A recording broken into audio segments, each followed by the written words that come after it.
Hello gentlemen, and welcome to today's lesson on concentration of solutions. Before we begin, we need to review and talk about solubility and when something dissolves in water. It's important to understand that what's happening here is if a salt dissolves in water, and this is just sodium chloride that we're starting with, you're seeing the dissociation of the ions in water. And so what concentration does, and certainly when we talk about molarity, which is what we're going to focus on today, we're talking about the number of moles in your solution of water. So it's moles per volume. So unit of volume. So often our unit of volume is liters, and we're talking about moles of that solution. So it may be, we may talk about a specific ion, we may talk about the compound in general, but we need to focus on moles per liter. So to calculate that, and we've seen this in a lab already, you have your moles of the solute. So in our example in a minute we will see it will be a moles of sodium hydroxide divided by your liters of solution. And you can actually see here on the right you have 21 dissolved sodium ions, 21 dissolved chloride ions in 5.00 times 10 to the negative 23 liters. So it's sort of a smaller amount of water, to be certain, and very few ions. But the key here, moles of the solute dissolved in that liter. So how are we going to do that?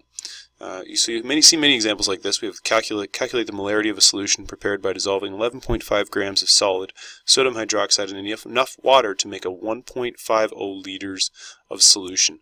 This will not change. So something we talked about in the lab is that when you add a solute to water that dissolves fully, okay, so an ionic solvent or solute in your solvent, the number of liters will not change. So even though you have 1.5 liters of water, adding this solid NaOH will not change the volume of that solution. So you're going to have moles of solute over your liters of solution. So given mass, and I've done this already, but you're going to use your power triangle of mass, moles, and molar mass.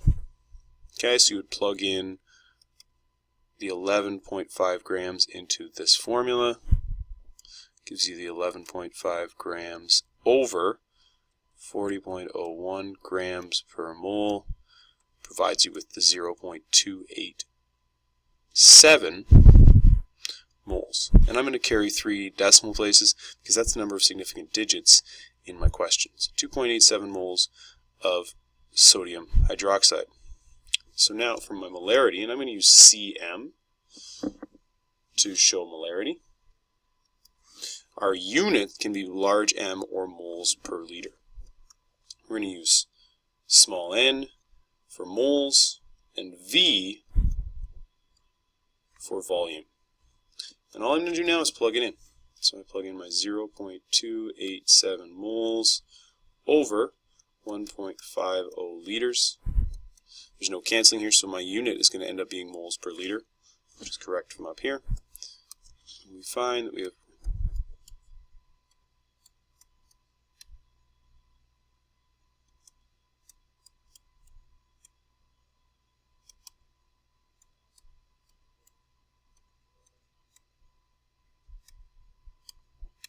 my apologies. We end up with 0.191 moles per liter. So that is it's a very simple calculation, but it's important to understand that you understand where this comes from, as we're going to use this as we continue on in the course. Now, molarity is also very important in terms of dilutions. Many times we carry in the lab what we call a stock solution. It's a concentrated form of what we want, usually of a higher concentration, and then we can dilute that down into lesser concentrations that we need. So to get that desired molarity that we dilute down, water is added to a volume of the concentrated solution to create that dilution. And so the key to these calculations is that the moles of your solute before the dilution is equal to the moles of your solute after dilution. The number of moles don't change. You can see that here. Right? The number of ions in here don't change. I'm just adding water to dilute this more. So I have more water, same number of moles, but less moles per liter because I've added mass, or I've added volume.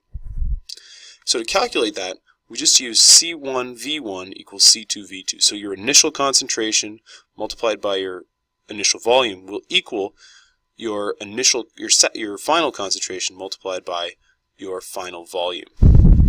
So you'll have to rearrange this to find what you're looking for. But it's very simple. You just need to determine what information you have and what information you're looking for. So the question asks, what volume of 16 molar sulfuric acid, remember molar is the same as moles per liter in this case, sulfuric acid must be used to prepare 1.5 liters of a 0.10 molar sulfuric acid solution. So we still have sulfuric acid before and after, just have different molarities of it. So I have a C1, a V1, C2, V2. What information do I have? Well, I have my initial volume. My large stock solution of sulfuric acid is 16 molar. And I want to prepare 1.5 liters of 0.10 molar sulfuric acid. So my final volume is 1.5 liters, and my final concentration is 1.0 molar. So obviously I'm looking for an initial volume that I need before I add water to that 1.5 liters. So I use my C1, V1, C2, V2 formula, and I'm just going to rearrange. I want to isolate V1, so I divide both sides by C1. I'm left with V1 is equal to C2, V2 over C1. And now it's just a matter of plugging my information in.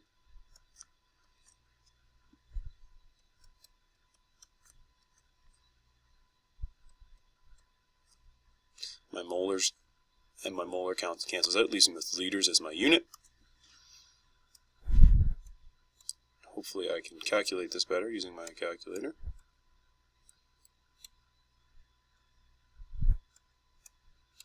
And I end up with a final volume of 9.4 times 10 to the negative 3 liters. So again, I use two significant digits here.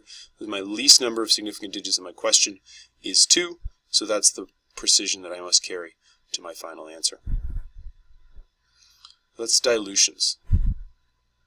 Mass percent, for a fairly simple calculation, this is just a percentage. You'll get a mass of a solute, in this case sterling silver, has a total, so sterling silver ring has a total mass of 12 grams, and it contains 11.1 grams of pure silver. A mass percent calculation is just that. It's a percentage of mass. So if I'm focusing on the silver, the mass percent would be 11.1 grams of silver divided by the total mass of the solution, the 12 grams, times 100%. Try that one on your own. I don't need to go over mass percent or percentage calculations with you, but again, keeping in mind, you have to figure out what's your solute and what's your solution. Obviously here this is an alloy, so there's mostly silver, but there are some other metals and other compounds involved creating the solution. So your solute is what you're looking for here, the percentage of that solute in the overall mass of the solution. Molality is another formula that we use. It's useful in determining concentration when we do not want the temperature of the solution to be a factor. So often as temperature changes, some volume will change. Right? Molecules start moving faster, and as it gets warmer, and your volume may increase. And certainly you see that in gases as well, even more so than you do in liquids. But it's important to understand that molarity depends on volume, and that can be affected by temperature. So sometimes we need to use molality because we're at weird temperatures. So it's very similar to molarity, but instead of using the volume of the solution, you're just going to use the mass of the solvent as your denominator, and then you're going to divide by the moles of the solute. So it's the same calculation as before, but instead of using your volume, you're going to use the mass of the solvent. Okay?